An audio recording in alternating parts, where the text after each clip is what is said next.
What's up, everyone? Welcome into Post-Show Headlines post-game edition, Johnny, for the first time in the regular season.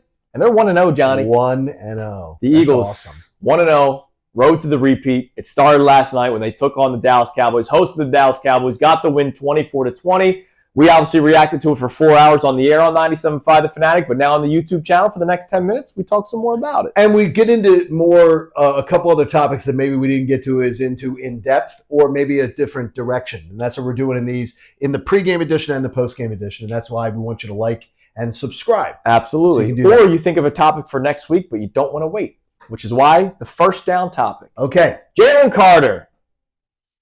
Don't ever do that again. All right. So are you scolding him? Are you wagging the finger? Don't ever do that again. Now, how you doing this? It's one thing for me to say it. Okay. My question: if you were the Philadelphia Eagles and Nick Sirianni, would you punish Jalen Crater in some sort of way? Now, as somebody watching this right now, going, "Come on, he's your best player. You can't do it." Remember what they did last year. First quarter, New Orleans benched. Because he was late to team meetings. So late to team meetings got him benched to begin a game against the New Orleans Saints in week 2 of the NFL season. This happened in week 1, week 2. Now it's the Chiefs. Correct. So I understand the big battle there. But there are also character questions about Jalen Crater. So maybe they need to be a little bit more upfront with a player like Jalen Crater. Maybe they have to talk to him in certain ways. Would you punish, if you were Nick Sirianni, Jalen Crater in some sort of way? I do not expect Jalen Crater to be suspended. And so, yes, if I was Nick Sirianni, I would punish Jalen Crater. So what would that be?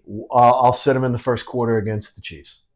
I will absolutely make a statement about, I'm in charge. That's unacceptable. And I guarantee you that the Veterans Committee of his locker room, that the Lane Johnsons and the Jordan Mailatas and them would completely support him doing it. And they would be in full support. Because they always talk about culture and how much it matters to them. Nick Sirianni loves toughness, but he doesn't like stupidity. And that was a stupid thing to do for Jalen Crater. I'm not calling him a stupid person. That act by Jalen Crater was stupid and dumb. And it could have cost your team if CeeDee Lamb didn't have a case of the dropsies. It came really close. Yeah. So you're saying yes. I probably would too. Because you think you would? Then just like a quarter. It just sucks that it's the Chiefs, right? Like, you would wish it was the Giants or the Saints. But man, if you got to keep the same energy. Lane Johnson after the game. Did you hear Lane? I did not. So Lane gets interviewed after the game, and they said, he talks to Sal Powell. And he goes, were you, what about it and everything? And how did it feel to lose a player like Jalen Crater? And he goes, we can't have that happen and everything like that. And he goes, are you going to talk about it within the room? And he goes, oh, yeah, we'll definitely talk about it tomorrow. Yeah. And so I would imagine that Lane Johnson is one of the committee that talks to Jalen Crater. And I guarantee that conversation will be much different than any conversation that comes from the coaching staff. I'm sure. And I hope it's effective. Yep. All right, second down. What's our second down? Okay. Are you in any way concerned, we're using the word concerned, that the Eagles could not run the ball well last night on designed runs? Because the rushing yards, Jalen Hurts was their top rusher. And that's all on, they were not designed runs for Jalen Hurts on any of them last night. I didn't see any designed runs, maybe one. I think that when he had Saquon go out to the right in the fourth, I think that was a quarterback draw. That could have been one. But other than that, they were not running well out of the designed runs. I would think, getting 3 yards a carry is not what we're used to with the Birds. So at halftime, Barkley was at 4.9 yards per carry. I think the Cowboys made an adjustment, said, look, second half, we can't have Saquon Barkley beat us. So I think the Cowboys made some adjustments. We talked about this on the show today. Kevin Patullo, first time ever offensive coordinator. I don't think he was ready for the adjustments. And then he never made his own adjustments, which is why the Eagles struggled offensively in the second half. But so did both teams, because I do think that delay, I'm not a football player in the NFL. I can't imagine, though, having to get loose again a third time. Get ready for the game, get ready post-halftime, and now you're getting ready for post-1 hour delay, which is longer than the halftime delay. Having to try to push the pile against other behemoths of men in front of you, I think that had a bigger impact than what we're making it out to be. Have you ever done a radio show on remote when the line kept dropping? Yes. Sucks. It's the worst show you'll Freaking ever sucks. do. Yes. Because you're doing a show and then someone tells you, we dropped. Because you're pissed And off. you stop, then you get distracted, and then they go, okay, line's back up. Let's charge it back up. All right, let's go. And you don't get a warning. We're back. And then you're back talking, and then someone goes, we dropped again. Yeah. It's not the same. It's not the same. But I promise you, in mentality of whatever you do, it's the same. It sucks. And I can tell you that, to me, though, I did expect them to run the ball well because Dallas rush defense, at least last year, stinks. Maybe Matt Eberflus is really a better defensive coordinator. They had a better plan last But year. in the first half, Saquon did run the ball well. It was 4.9 yards per carry. Especially when he was running it outside the tackles along down the sideline. He was finding some success there. Between the tackles, though, sure, nothing like all night long. By the way, football guy, shout out to Jahan Dotson. Oh, my gosh. I saw a baldy breakdown of his blocks. Really? Tremendous. And remember the last year, that was what they said, that early on, you got to block to be able to be on involved. the field. And Jahan Dotson was doing, I saw a play on the Will Shipley run in the first quarter early where he got to the 5-yard line. Dotson blocked 2 players. You're kidding me. He pushed one off. Well, and then blocked a second guy, which allowed Shipley to get like 5 more yards. You know, that's something that Washington didn't like about his game, too. Well, why he was so maybe he went to Sal you. And credit to him. Yes, credit to him. You know, working on it. And by the way, him and Jalen, obviously the time they've been spending together, connection was good. Has certainly worked out well. All right, now speaking of Jalen, and this is down 3, and I'm glad that was the second down question. I'm wondering, let me see how I exactly worded it. How did you word it? Is this now Jalen's team? And I'm not just talking about like leadership. So last year he was the leader of the team, even though it took a couple of in-house meetings and all that kind of stuff, right? Last year, it was Saquon's offense. Jalen was there. Yes. It was Saquon's offense. This year, is it going to be Jalen's offense? We saw in the documentary, he had some of the play calls. They called the dagger, but it was his idea. It was his play that he wanted to run. One of the things I tried helping you during 50 days of therapy for John Kincade, because you had that random fear of Kevin Patullo 50 days before kickoff. And by the way, I told him I'm going first, how about this? To the bye week, first 8 weeks. Yeah. I'm going, my grading system for Kevin Patullo's pass-fail. Sure. So he got a pass last night. Yeah, absolutely. A clear pass. But one of the things I said to you to try to make you feel better was that Jalen Hurts was one of the more successful quarterbacks at checking into plays last year. I think he's starting to be able to read the defense more like a vet. And he's been in this system, even though it's been different coordinators. Are you ready to say this is Jalen's offense now? Okay, when you said, is this Jalen's team? Or Jalen, I was wondering where you were going with that. Is this Jalen's offense? It better be. Because of the point guard mentality with which he runs this offense, the amount of times that he really does hold the ball longer than most quarterbacks. Yeah. In whether he's dishing or whether he's, and last night we're even rolling out. I mean, he had great patience. And running when he felt the need to run, not just happy feet run. It was, there's nothing downfield now. I'm going to run. Something did open up downfield. I'm going to throw it. And something I was watching for, and it was because some of the breakdowns that I saw before the game, I was watching for how much his eyes constantly downfield.